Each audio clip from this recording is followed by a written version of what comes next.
Guys, gagawa ko ng strawberry jam. At una nilagay ko dito ang butter.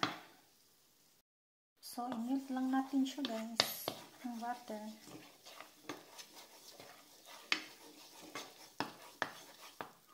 So, next, ilagay natin ang strawberry galing sa aking garden.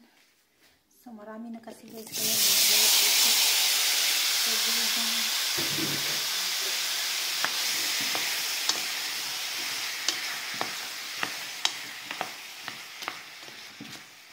Lutuin lang natin ito siya guys hanggang siya ay lumambot. So hintayin lang natin siya. Well, maghintay tayo guys na lumambot yung strawberry natin. Lagyan lang natin siya ng sugar. So I use brown sugar.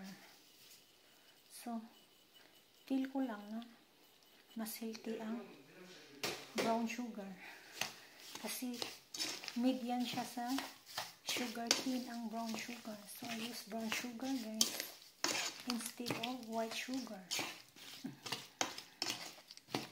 So, yan, 1 cup lang muna ang ilagay ko at saka ko nalagyan pag kulang pa mamaya. Yan na guys, ito na siya. Tapos, palambutin pa natin siya guys hanggang sa mapino siya. Hanggang sa maporma na siya ng strawberry jam. Hintayin lang natin.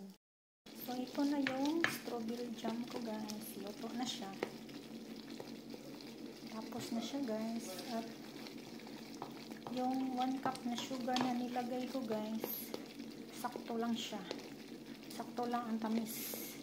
At nilagyan ko din ito ng vanilla extracts para mabango siya. So, yan lang guys. Thanks for watching. See you in my next video.